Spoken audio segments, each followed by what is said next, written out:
Hello friends, welcome back to my channel. इतने दिनों से हम वीडियो नहीं बना पा रहे थे और अपना व्लॉग कंप्लीट आपको हम दिखा नहीं रहे थे कि हम क्या क्या दिखा रहे बेटा।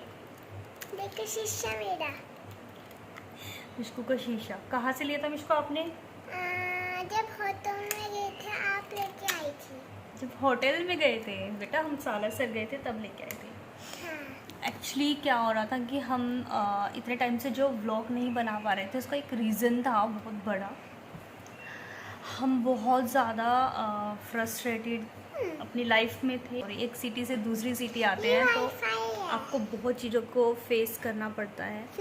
आप स्पेशली जब आप अपना घर छोड़ के रेंट के वाले घर में, और ये सब एक किराएदार ही समझ सकते हैं जो कि रेंट में रहते हैं, जिनकी नीचे मकान मालिक रहते हैं और वो खुद ऊपर रहते हैं। आपको छोटी छोटी चीज़ों का बहुत फेस करना पड़ता है, जैसे सफाई को लेके। कभी आपको छोटी छोटी चीज़ें टॉन्ट होती है, जैसे आपको सीढ़ी साफ़ करनी है, कभी आपको बहुत बता नहीं सकती हमारे साथ क्या बहुत ही बड़ी चीज़ें हमारे साथ हुई है इस घर में। काफ़ी टाइम से जो हमारा वीडियो बनाने का भी मन नहीं था, किसी से बात करने का मन नहीं था। हम बहुत टाइम से अपने आप में ही जूझ रहे थे। पहले हम इस घर में आए तो सबसे पहले हमारा जो नोएडा वाला घर था। हाँ, नोएडा वाला घर हमने सेल कर दिया था, है ना। वो हमारी बहुत बड़ी मिस्टेक थी, है ना विशकू? हाँ। क्या हुआ कि छोटी सी बच्ची को क्या पता। पहली बार हम आए तो इनकी जो हम जिस घर में हम रह रहे थे उनकी किचन में शुरू से क्या हुआ कि सारा सामान पैक कर लिया। जो किचन की जो पाइप थी, वॉशिंग एरिया की जो पाइप थी, वो इनकी शुरू से ही ब्लॉक थी। और वो उन्होंने छोटी छोटी बातों पे बोला कि इन्होंने जैसे प्लम्बर बुलाया, हमने प्लम्बर भैया आए उसको ठीक करने के लिए। तो हम एक ही दिन हुआ था तो आंटी हमारे पास आके बोलती हैं कि तुम लोगों ने सफाई नहीं की, तुम लोगों की वजह से हुआ है ये। एक्चुअली एक दिन में पहली बार तो हमने किचन ही नहीं सेट हुई थी, और वो हम एकदम से आके कैसे इतनी जल्दी हम मतलब पाइप में जो इतना सामान गंद जो भरता है, जब आपकी पाइप रुकती है तो आप काफ़ी टाइम से वो उसकी ब्लॉकेज होती है, एकदम से गंद इकट्ठा होकर तो ब्लॉकेज नहीं हो सकती। तो उन्होंने हमें बोला कि तुम लोगों ने सफाई नहीं की। तो हमने देखा, चलो शायद हमने बोला चलो कोई बात नहीं, हम करेंगे, चलो सफाई कर लेंगे। बट एक दिन में कैसे हम ब्लॉकेज कर सकते हैं। हमने सुना कोई बात नहीं।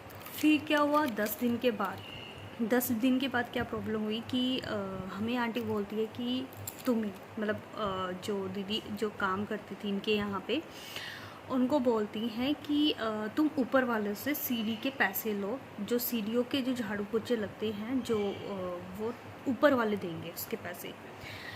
तो वो जो दीदी काम करती थी झाड़ू पोछा, वो हमें बोलती है कि आंटी ने बोला है कि भाभी आप ही दोगे पैसे।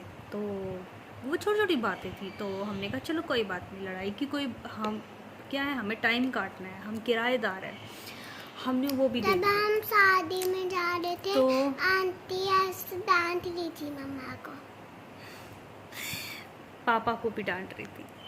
तो वो हुआ। उसके बाद क्या इंसिडेंट हुआ हमारी लाइफ में कि हमने ये चीज़ें सब कुछ हो गई, ये सब कुछ बर्दाश्त इंसान कर लेता है, पर जब आपको एक धमकी दी जाती है कि फोन आ रहा है। हम बेटा बाद में भी उठा लेंगे, बाद में।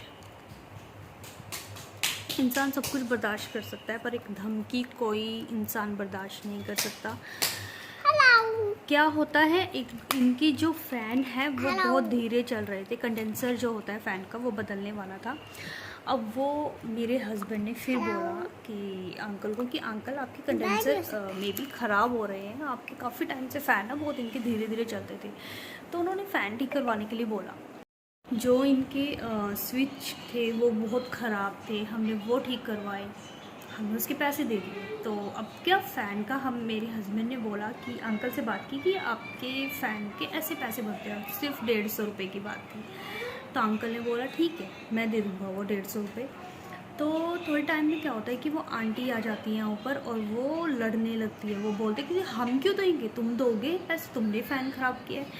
अरे बाबा फ़ैन ख़राब नहीं हुआ, वो कंडेंसर ख़राब हुआ था, तो उन्होंने वो उनके पीछे लड़ने लगी। तो मेरे हस्बैंड ने बोला कि आंटी लड़ने की क्या बात है, वो ज़ोर ज़ोर से बोलने लगी, तो हम दे देंगे 150 रुपये, 150 की तो बात है। तो मैंने बोला हमने साथ ही उनको पेमेंट कर दी, 150 रुपये हमने दे दिए मतलब भैया को।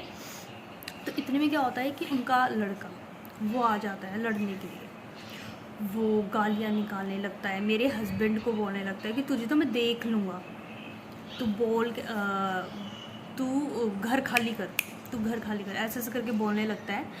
और क्या बात, मतलब सिर्फ इतनी सी बात कि उन्होंने बोला कि आंटी जो से चिल्ला रही थी हमारे पास आके तुम 150 रुपये दो, सिर्फ एक 150 के पीछे वो लड़ने लगे हमसे, और हमने दे भी दिए पैसे, फिर भी वो हाँ बोल रहा है कि धमकी दे रहा है मेरे हस्बैंड को, तुझे तो मैं देख लूँगा, तू जो बाहर गाड़ी खड़ी करता है घर के बाहर, तेरी सड़क है क्या, तेरे बाप की सड़क है क्या, ऐसे ऐसे करके वो बोल रहा है इस टोन में।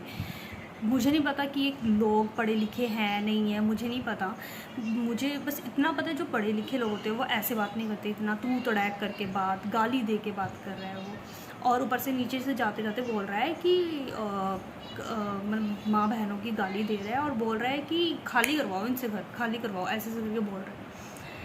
उस दिन के बाद हमारा इस घर में हमने सोच लिया कि हम तो नहीं रह सकते। गाली गलौज, देखिए अगर गाली की बात होती है, आपको पता है अगर कोई बोलता है तो मेरे हस्बैंड भी बोल सकते थे, उसको उल्टा जवाब दे सकते थे, बट उन्होंने उनको बहुत मैच्योरली, बहुत प्यार से, बहुत सूझबूझ से उनको हैंडल किया उस सिचुएशन को। हमने बोला कि 1 महीना ख़त्म करते हैं, फिर हम यहाँ से चलते हैं, और अपना हमने सर्च करना शुरू कर दिया, किराए के मकान देखना शुरू किया दूसरा।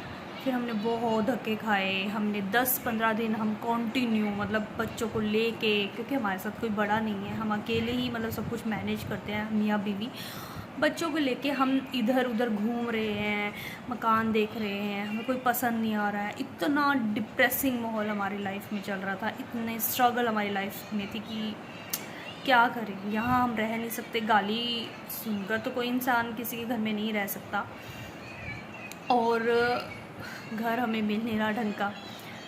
एट लास्ट भगवान ने हमारी सुनी, हमें एक घर मिला। अब कल हम उस घर में शिफ्ट कर लेंगे, और हमें यहाँ पे 2 महीने हो चुके हैं, और सिक्योरिटी की बात हो रही है। अंकल बोल रहे हैं मैं सिक्योरिटी वापस नहीं करूँगा। अब वो क्या कह रहे हैं, हम सिक्योरिटी तो वापस नहीं करेंगे, तुम जाना है तुम्हें जाओ। तो ठीक है, हमारे सिक्योरिटी के जो पैसे थे 17,000 इनके पास थे, वो हमारे मर चुके हैं, और कोई बात नहीं, हमारे कुछ देना ही लिखा होगा हमारी लाइफ में, तभी हमारे वो पैसे, हम तो ये इसमें भी हम पॉजिटिव ये चीज़ सोच रहे हैं कि चलो, कहते हैं ना कि किसी की लाइफ में देने लिखे होते हैं, वो किसी के देने होंगे, तो वो इस जरिए हमारे निकल रहे हैं।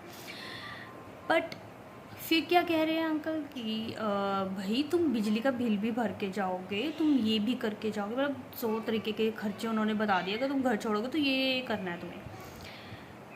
मतलब कहते हैं ना कि जीना हराम करना किसे बोला जाता है, इसे बोला जाता है। मतलब इतना पीछे पड़े हैं, क्योंकि हम अकेले हैं ना लाइफ में, हमारा कोई पीछे बैक कोई सपोर्ट नहीं है, इसीलिए लोग हमें कुछ भी बोल देते हैं। तो कोई बात नहीं, भगवान देख रहे हैं ऐसे लोगों को, और छोड़ रहे हैं हम सब कुछ, पैसे दे रहे हैं इन लोगों को, सिक्योरिटी हम छोड़ रहे हैं। और बस ये जो व्लॉग बनाने का जो मेरा रीज़न था वो ये था कि लोग मुझसे पूछ रहे थे कि मैं इतने टाइम से व्लॉग क्यों नहीं डाल रही हूँ, मैं कहाँ बिज़ी हूँ, मैं डेली अपडेट्स नहीं दे रही हूँ। तो मैं ये बताना चाहती हूँ लोगों को कि हमारी लाइफ थोड़ी अभी बिज़ी है, और बहुत स्ट्रगल फेस चल रहा है भाई। मतलब अब हमें दोबारा सब पैकिंग करनी है, दोबारा पैक करके फिर दोबारा हमें मूवर्स पैकर्स करने हैं। बहुत ज़्यादा हमारी लाइफ में बहुत ज़्यादा स्ट्रगल हो रहा है, और बच्चों को उठा के एक जगह से फिर दूसरी जगह जाना है, तो समझ ही सकते हो आप। तो YouTube का तो बिल्कुल भी टाइम ही नहीं मिलता, हम ये सब कर रहे हैं, बहुत बड़ी बात हमारे लिए। और देखिए अभी मैंने किचन का सामान पैक किया है, आपको मैं दिखाती हूँ। किचन का थोड़ा सा सामान पैक कर दिया है अपना। हम क्या सोच रहे हैं कि हम आज अपनी किचन में जाके मतलब क्योंकि हमारे लिए एक एक दिन यहाँ पे काटना बहुत मुश्किल हो रहा है, बहुत ज़्यादा। देखिए मेरे हस्बैंड काम में लगे हुए हैं, दिखाती हूँ मैं। कर लिया रोना पीटना, कर लिया रोना पिटना नहीं, रोना पीटना ही है ये। सच्चाई बताइए। लाइट भी बहुत जाती है, बहुत ज़्यादा लाइट जाती है जब से आए हैं। तो ऐसा लगता है गर्मी में मतलब बैठना पड़ रहा है। चलो हम तो बैठ रहे हैं, पर बच्चों को वो आदत नहीं है गर्मी, बच्चे बहुत परेशान हो जाते हैं, छोटे बच्चे। तो आज हम किचन लगा देंगे उस घर में, फिर कल मूवर्स पैकर्स आ जाएंगे, वो सब सामान पैक करेंगे, तो कल सब बाकी सामान आ जाएगा हमारे घर का। तो मैं आपको दिखाती हूँ कि कल आज हम जो भी करेंगे, अब हम जो भी अपनी लाइफ में करेंगे तो मैं आपसे शेयर करूँगी। आई नो मैं बोलती हूँ थोड़े टाइम के लिए आती हूँ, फिर गायब हो जाती है। यार क्या करें, बच्चों वाले घरों में ऐसे ही होता है कि कभी आपको टाइम मिलता है, कभी नहीं मिलता है। स्ट्रगल लाइफ में चलता रहता है, सबकी लाइफ में चलता है।